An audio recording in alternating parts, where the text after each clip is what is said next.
Hey, everybody, and welcome to episode 6. My name is Heather London, and I am your host. Today, I want to talk about gratitude. You're going to hear me talk about gratitude a lot because I am a big fan of gratitude when it comes to you reaching your goals, doing your best, living the life that you really, really want to live. And when it comes to midlife, our kids get older and they don't need us as much anymore. We've spent the past 16 years taking care of these kids.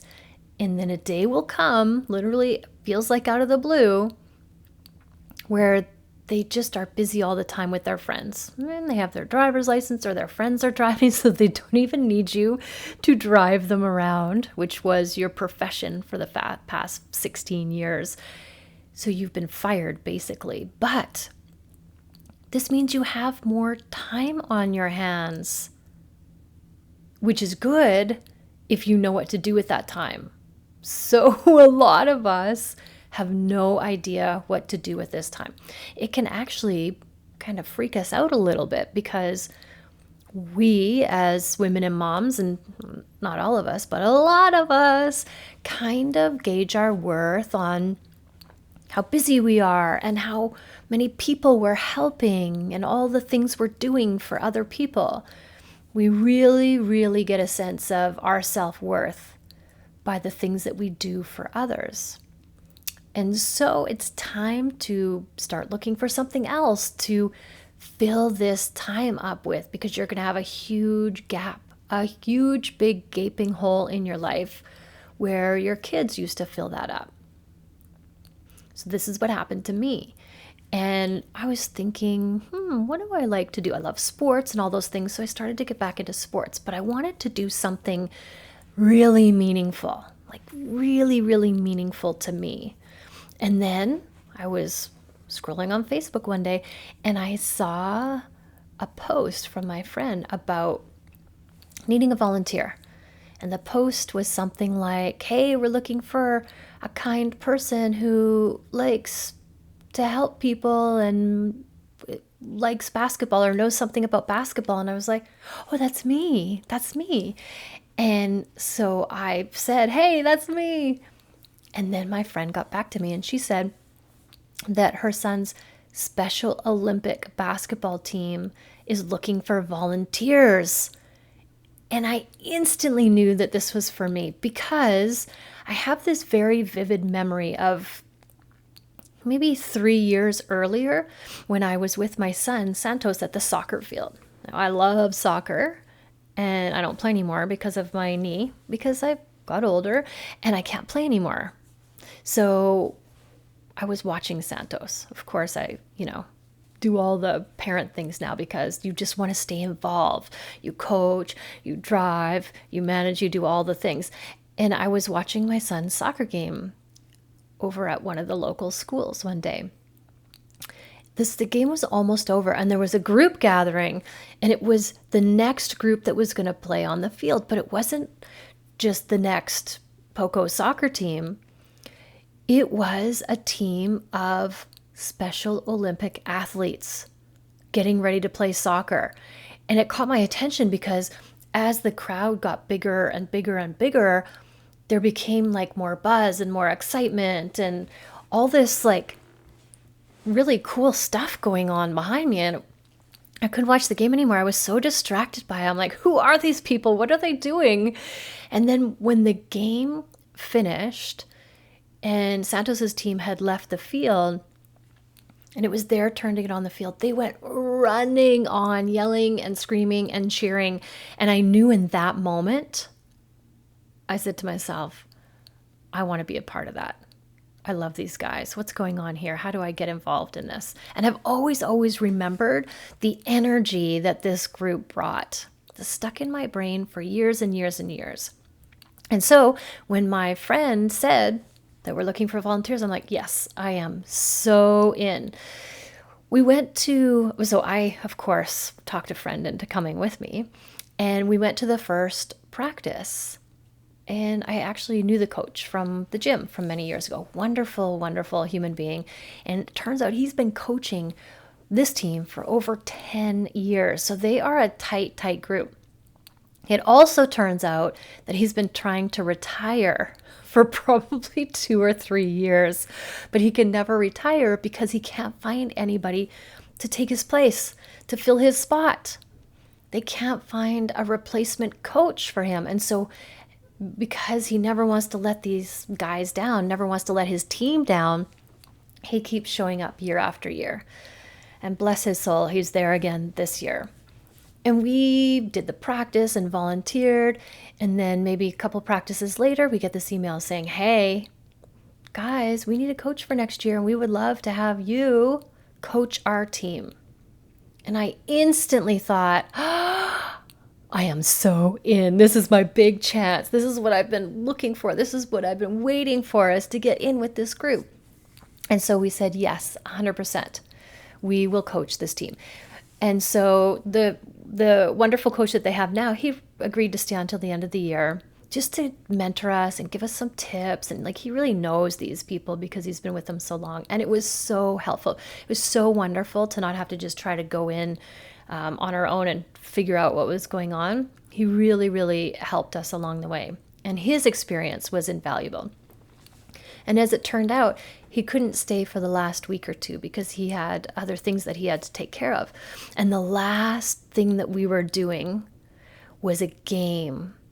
We were invited up to SFU, Simon Fraser University, to play on the big court with the score clock and the refs and the whole 9 yards. We were so excited. And so, of course, we said yes. And we got busy putting 2 teams together. And we put them in 2 separate groups, depending on the level of the skill that they're at. And they came up and played 2 games on the big court. And it was absolutely amazing because they hadn't played a game all year. They actually don't play a lot of games. We do a lot of practicing. And that's solely based on there's not a lot of other teams in the area to make it a league that you can play all the time. And so they really look forward to a year-end tournament. But because this year was a short year, they couldn't play a game. And so we got 2 teams up there playing on the big court. The best part was that the people running it were the men's and women's SFU basketball team. And they threw out the red carpet. They opened up like everything for us. They're like, whatever you want, we're going to do it. And they made all of these people's dreams come true. We announced every single person, and they ran into the center of the court and got the applause by all the other players who were cheering everybody on. The football team came out, and they were like cheering for everybody, and it was so amazing. And both the teams played, and we had so much fun, and we had some of the players playing on the team, and the girls' team was reffing. It was absolutely a dream come true for so many of these athletes. We had such a wonderful time. And for a lot of the athletes, it was like a once in a lifetime opportunity. And it was so wonderful to see like everybody just like this group is so amazing because it's a family, it's a community. They've known each other forever. And this community of athletes is so inviting and welcoming and understanding and loving. Everybody really, really takes care of each other. And it's such a wonderful energy to be in. I just love all of these people. And I love the community that Special Olympics has created. And a lot of these athletes have known each other forever, and they play more than one sport. So you guys, this is a really tight community. And it's just so amazing to see the love and kindness that everybody shows to each other. Just meeting everybody where they're at. We have all different levels of skills and ability and everything. And it's okay. It's okay. And people are looking out for each other. People are looking after each other. It is just like a family in the best sense of the word. It is so amazing to see and watch and to now be a part of it. And so when I think about this, I feel so grateful.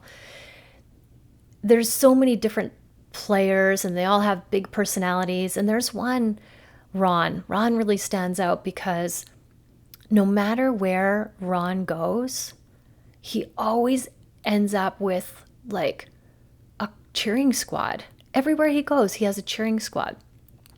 It was his birthday at basketball practice, and he had a group of people come and watch him practice basketball, cheering him on the whole time.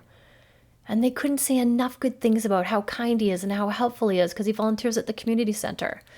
And then last night, as we were getting ready, he was quite upset because he had invited his friends and they weren't there, and there was construction going on. So I felt confident that they were coming, but they were just late because it was hard to find parking.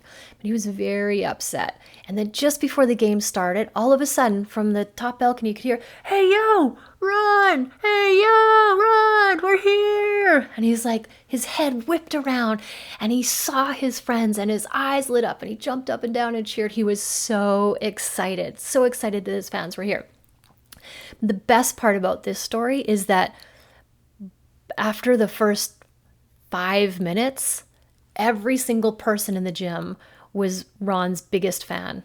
And every time he shot, the place erupted. And every time he did anything, the whole place was behind him. He just spreads joy and magic everywhere he goes. And no matter where he goes, he ends up with a group of fans. Like the football players were coming down wanting pictures with him after. He's just such an amazing human being. And so when I think of these experiences, I think of gratitude, like how grateful I am to witness this and to be a part of it. Like just to be, held in this amazing space full of these loving, kind people. It is such an amazing experience. And I just wanted to offer that to you too. Gratitude is like a medicine. Gratitude is something that if we're not feeling good, we're down, things aren't going our way, if we just take a dose of gratitude, it makes everything better. And the beautiful thing is we don't need a prescription. We don't need to go to the drugstore to get it. We can administer as much of it as we want, anytime we want. Anytime we want. And it's a wonderful way to start your day. And it's a wonderful way to end your day. And I'll definitely talk more about gratitude because it's an art form. Gratitude in the world of energy, gratitude is like the highest vibration, higher than love, because it is having received, having done, having already achieved something, gratitude, and being so grateful for it. So if you want to raise your vibration, my friends, gratitude is where it's at. I just want to take a moment and really acknowledge that I am so grateful for that moment. And I am so grateful to be a part of such a wonderful community like the Special Olympics. And I wonder what amazing opportunities are waiting for you. There's only one way to find out. Thanks for listening. Always, always love yourself first and have an amazing day.